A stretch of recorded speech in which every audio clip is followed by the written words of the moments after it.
C'est psychologiquement vraiment difficile pour les Russes de tuer les Ukrainiens parce qu'on est le même. Quelqu'un qui vient d'une autre culture, apparemment, c'est plus facile. C'est ça ce que... Au Daghestan, en Ingouchie, Tchétchénie, etc.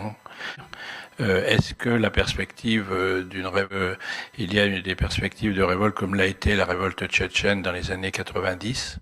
Bonjour à toutes et à tous. Je m'appelle Shamil Aubakov, je suis consul honoraire de la République tchétchène d'Ichkérie en France. Je suis aussi vice-président du comité de peuples du Caucase du Nord qui a été créé en novembre 2023 à Bruxelles, au Parlement européen, avec la participation de plusieurs membres du Parlement européen, membres du Parlement ukrainien et des représentants de différents peuples du Caucase du Nord, les Tchétchènes, les Ingouches, les Daguestanais, les Circassiens, venus de plusieurs pays d'Europe, de la Turquie, de la Jordanie, Israël et des États-Unis. Aujourd'hui, j'aimerais faire une vidéo pour répondre à M. Kara-Murza. Il a été auditionné par le Sénat. Plusieurs sénateurs lui ont posé des questions concernant le régime de Poutine, concernant la guerre en Ukraine. Et parmi les questions, il y a une du sénateur Maluret qui concerne la Tchétchénie, les ressortissants de Tchétchènes, les ressortissants des autres républiques du Caucase du Nord. Donc il a vraiment cité plusieurs républiques, Daghestan, Tchétchénie, Ingouchie. La question du sénateur Maluret portait plus sur l'aspect d'une éventuelle révolte dans ces républiques parce qu'ils subissent une mobilisation forte. Donc beaucoup de personnes dans ces républiques, relativement beaucoup de personnes dans ces républiques sont envoyées à la guerre. Et par conséquent, la majorité des morts qui reviennent dans des cercueils en plomb retournent au Daghestan, en Ingouchie, Tchétchénie, etc. Quelle est la situation aujourd'hui dans ces républiques? Est-ce que la perspective d'une révolte à l'occasion justement du fait que l'armée soit occupée en Ukraine, est-ce que il y a des perspectives de révolte comme l'a été la révolte tchétchène dans les années 90? Et plus généralement, comment définiriez-vous cette situation de ces minorités, de ces républiques? Est-ce une situation coloniale ou est-ce que c'est quelque chose de plus compliqué? Et en répondant à cette question, M. Kara-Murza a sorti un argument qui nous a vraiment révoltés. Et je me permets de lui répondre dans cette vidéo et j'espère que M. Kara-Murza va changer sa position et j'espère que les sénateurs qui ont écouté ces réponses prendront en compte mes explications complémentaires. C'est absolument vrai que beaucoup de militaires russes en Ukraine viennent de ces républiques-là, du Caucase, de l'Est, en Sibérie et tout ça. Plutôt, les raisons sont économiques. Quand on a parlé avec vous, madame la vice-présidente, ce sont les régions très pauvres. Beaucoup plus pauvres, évidemment, que Moscou et Saint-Pétersbourg, mais aussi beaucoup plus pauvres que des régions de la Russie centrale.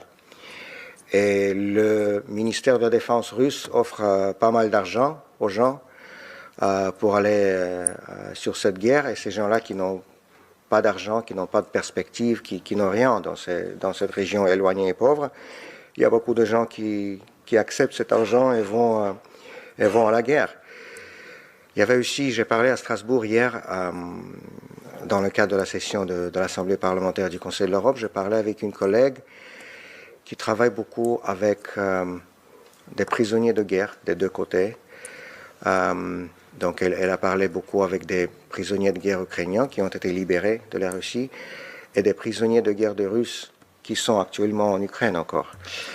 Et elle m'a dit qu'il y a une autre raison pour le fait que le ministère de la Défense russe prend tellement de représentants de ces minorités nationales, parce que apparemment ils disent que c'est psychologiquement vraiment difficile pour les Russes de tuer les Ukrainiens parce qu'on est le même, on est les mêmes. Hein. Ce sont des peuples très proches, comme tout le monde sait.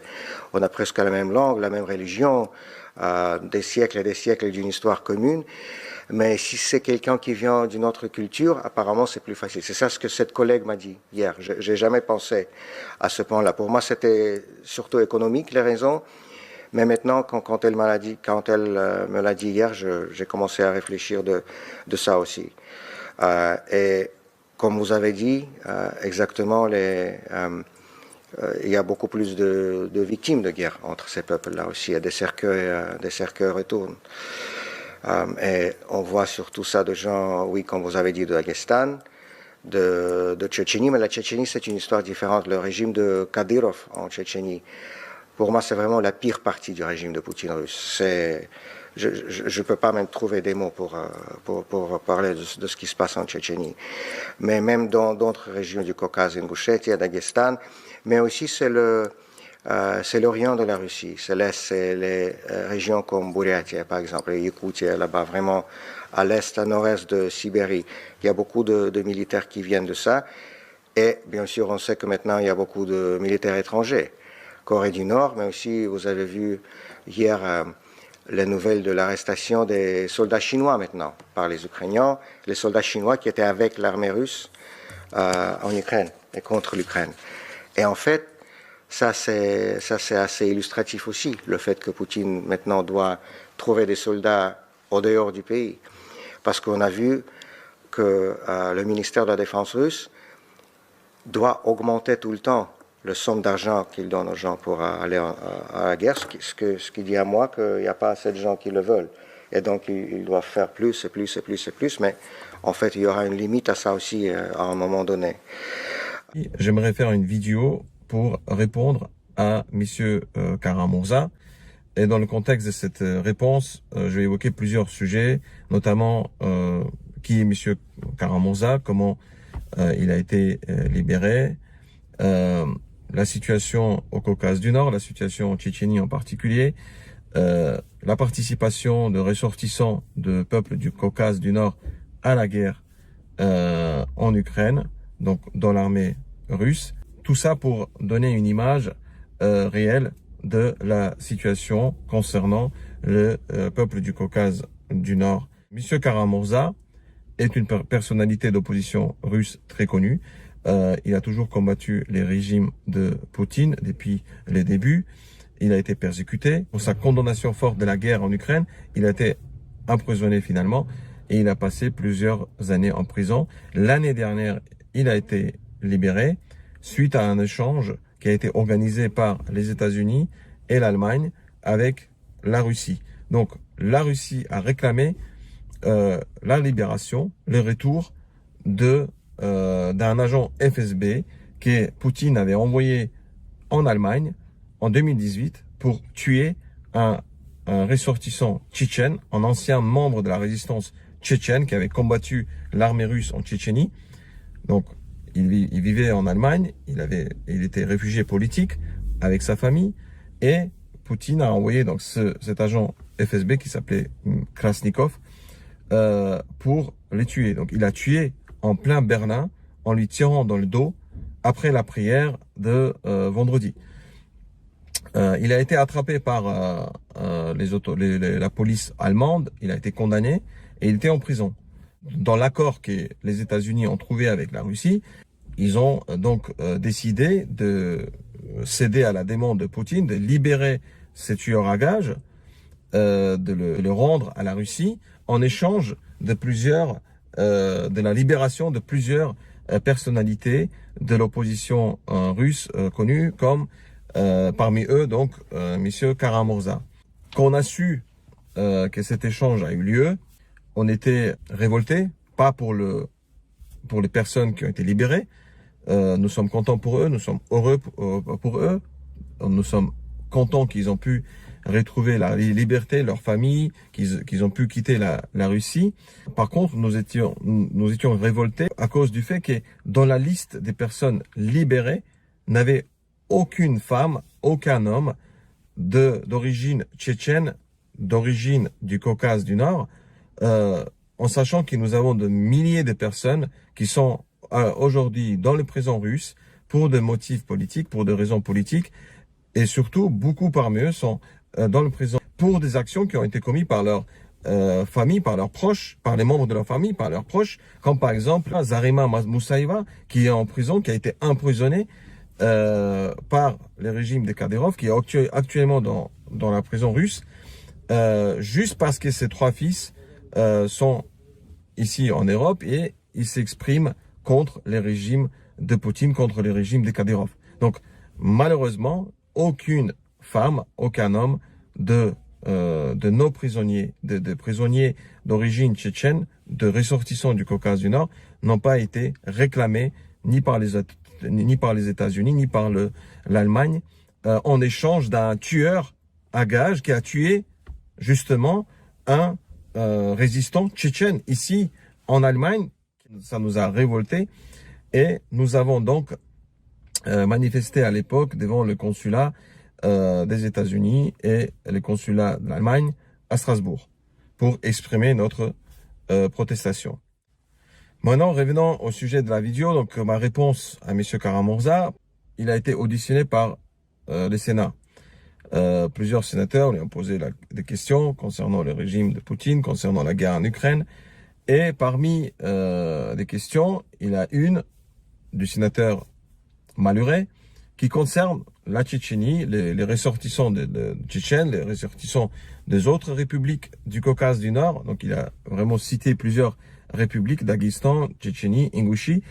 La question du sénateur Maluret portait plus sur l'aspect d'une éventuelle révolte dans ces républiques parce qu'ils subissent une mobilisation forte.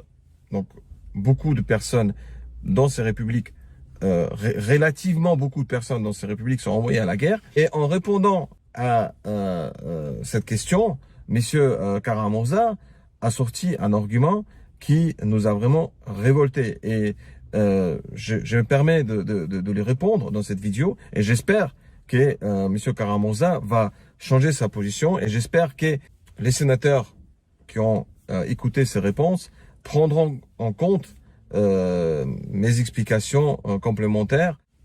M. Kara-Murza a dit que le grand nombre de personnes recrutées dans l'armée russe dans les républiques, dans les différentes républiques nationales, parmi les minorités, on va dire, qui vivent en Russie, s'explique par le fait des personnes de différentes origines, donc tchétchènes, ingouches, daguestanais et autres, les tatars, les bashkirs et autres, ont moins de mal, moins de remords à tuer les Ukrainiens que des soldats d'origine tout simplement russe. Donc, c'est une remarque complètement discriminatoire, complètement incorrecte, fausse. Et j'appelle M. Kara-Murza à corriger sa position sur cette question. Il est inacceptable que la responsabilité pour des crimes de guerre que l'armée russe commette aujourd'hui en Ukraine soit remise sur des peuples qui sont forcés de faire partie de la Russie aujourd'hui. Les Tchétchènes ont résisté, ont voulu se séparer de la Russie, ont proclamé leur indépendance, ont créé un État indépendant, mais ont été exterminés, ont été forcés de rester dans la fédération de la Russie et, par conséquent, faire partie de l'armée russe quand la Russie attaque différents pays. Dire qu'un Tchétchène, ou un Ingouche, ou un Daguestanais, ou un Tatar, ou un Bashkir a moins de remords pour tuer des Ukrainiens, c'est complètement discriminatoire. Ce ne sont pas les Ingouches, les Tchétchènes et les Tatars et les Bashkirs qui appuient aujourd'hui sur le bouton pour bombarder l'Ukraine. Ils n'ont même pas l'accès à ce genre de technique militaire. Les Kinjal qui sont envoyés sur Kiev en grand nombre, ce ne sont pas les Tchétchènes qui les envoient. Ce ne sont pas les Tchétchènes qui envoient des milliers de Shahed tous les soirs, toutes les nuits sur Kiev et d'autres villes ukrainiennes. Donc, c'est complètement faux et complètement incorrect d'avoir dit ça. Concernant la responsabilité, il s'agit de sanctions ou qu'il s'agit maintenant de parler de nombre des différents composants de l'armée russe, la responsabilité de cette guerre est sur le peuple russe. Et on peut toujours dire qu'il y a des gens qui sont pas d'accord. On peut, bien sûr, on n'a pas le droit de généraliser. Par contre, quand Hitler a envahi plusieurs pays d'Europe, quand Hitler a exterminé les Juifs, quand Hitler a attaqué l'Union soviétique, la responsabilité était sur le peuple allemand. les peuples allemands ont dû subir les conséquences de ce qu'a fait Hitler. Parce qu'ils ont pas fait les nécessaires, ils n'ont pas agi, ils n'ont pas fait les travaux nécessaires pour éviter que Hitler vienne au pouvoir. Qu'on va pas accuser chacune et chacun, mais les peuples en général a dû agir en amont pour éviter que ce genre de dictateurs viennent au pouvoir. Et la Russie avait toutes les possibilités. Les peuples russes avaient tout le temps, toutes les possibilités pour éviter que Poutine vienne au pouvoir. Des personnes comme M. Karamurza, eux, ils ont fait leur devoir, ils ont fait les maximums. On ne dit pas, il a toujours résisté, M. Karamurza, à la dictature. Par contre, le peuple russe, en son grand, énorme nombre, n'a pas fait le nécessaire. Quand la guerre en Tchétchénie a commencé, ils ont accepté que les Tchétchènes soient tués. Il n'y a pas eu de refus et de condamnation en masse. Ils ont accepté le fait que la Tchétchénie soit tenue en fédération de la Russie par force. Quand la Russie a envahi la Géorgie, ils n'ont pas agi non plus. Quand la Russie a envahi la Crimée, ils n'ont pas agi. Dans toutes ces étapes, et ils avaient la possibilité de se révolter, d'arrêter Poutine, là, quand il avait encore moins de force, quand le système de dictature était moins en place qu'aujourd'hui. Donc, il ne faut pas remettre la responsabilité des crimes de guerre qui sont commis aujourd'hui en Ukraine et qui ont été commis en Tchétchénie, en Géorgie, en Syrie, lors de la première invasion de l'Ukraine en 2014, lors de la deuxième invasion de l'Ukraine en 2022, sur les minorités. Nos compatriotes qui vivent aujourd'hui au pays, qui vivent aujourd'hui au Caucase du Nord, ils n'ont pas de la haine envers les Ukrainiens. Les Russes, ils ont la haine contre les Ukrainiens. Les Ingouches, les Tchétchènes, les Daguestanais, ils n'ont pas de haine contre les Ukrainiens. Parce qu'avec les Ukrainiens, on a une notion de solidarité. On a toujours résisté au régime de dictature que la Russie nous impose. Depuis l'Union soviétique, Staline a tué des millions d'Ukrainiens par la famine. Staline a aussi déporté des milliers de personnes du Caucase du Nord, les Tchétchènes, les Ingouches, les Karachay, les Balkars et tous les autres. Il avait une solidarité entre nous et les Ukrainiens. Au Caucase du Nord, on a accueilli des milliers de personnes qui fuyaient la famine en Ukraine parce qu'on avait plus de moyens. Il n'y a pas de souci, il n'y a pas de haine envers les Ukrainiens dans la mentalité des différentes minorités, comme M. Karamurza le suggère. La haine, elle est chez les Russes. Elle est alimentée par la propagande, elle est alimentée par la dictature et ce sont les Russes qui détestent les Ukrainiens. Pourquoi? Parce que les Ukrainiens, ce sont leurs semblables qui ont osé de se battre pour la liberté.